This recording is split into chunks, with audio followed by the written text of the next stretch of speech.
મંગળ બજારમાં ધારાસભ્ય રાજેન્દ્રસિંહ રાઠવાએ શુભેચ્છા મુલાકાત લીધી। આ દરમિયાન તેમણે વેપારીઓ સાથે સંવાદ સાધી તેમના હાલચાલ પૂછ્યા। તેમજ શહેર અને જિલ્લાના વિવિધ પ્રશ્નો અંગે વિસ્તૃત ચર્ચા કરી હતી।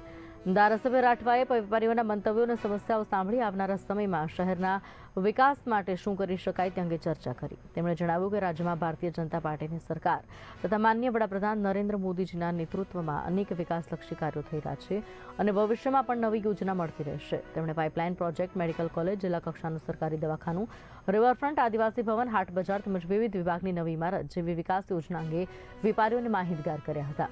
સાથે જ વેપારીઓની સમસ્યાઓના ઉકેલ માટે રાજ્યની સરકાર સંવેદનશીલ હોવાનું જણાવ્યું હતું। આ શુભેચ્છા મુલાકાત દરમિયાન મંગળ બજારના વેપારીઓ મોટી સંખ્યામાં ઉપસ્થિત રહ્યા અને શહેરના વિકાસ અંગે પોતાના સૂચનો રજૂ કર્યા હતા।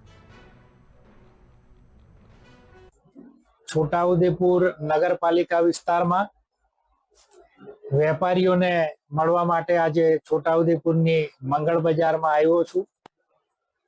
વેપારીઓ સાથે શુભેચ્છા મુલાકાત હતી અને આ આવનારા દિવસોની અંદર, આવનારા સમયની અંદર છોટાઉદેપુરમાં શું સમસ્યાઓ છે અને શું આપણે બધા ભેગા થઈને આ શહેર માટે કરી શકીએ, એની આ શુભેચ્છા મુલાકાતમાં અમે ચર્ચા વિચારણા કરી।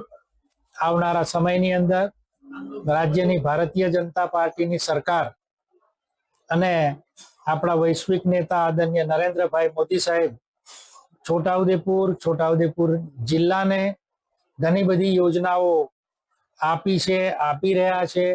પાઇપલાઇનમાં પ્રોજેક્ટો છે, એ બધી ચર્ચાઓ, મેડિકલ કોલેજ હોય, જિલ્લા કક્ષાનું સરકારી દવાખાનું હોય, રિવરફ્રન્ટ હોય, આદિવાસી ભવન હોય, હાટ બજાર હોય, અનેક નવી બિલ્ડિંગો, નવા વિભાગની છોટાઉદેપુર શહેર વિસ્તારમાં બનવા જઈ રહી છે, ત્યારે એ બધી ખૂબ સંવાદ વેપારીઓ સાથે કર્યો અને આજે આ વેપારીઓને મળીને મને ખૂબ આનંદ થયો છે।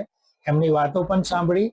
આવનારા સમયમાં એમના પ્રશ્નોનો ઉકેલ થાય એ માટે આપણી રાજ્યની ભૂપેન્દ્રભાઈ પટેલ સાહેબની સરકાર ખૂબ સંવેદનશીલ છે, ચિંતિત છે અને એ આવનારા સમયમાં વધુ ને વધુ છોટાઉદેપુર શહેરને ફાયદો થાય એ માટે જરૂર અહીંયા આપણને યોજનાઓ આપશે।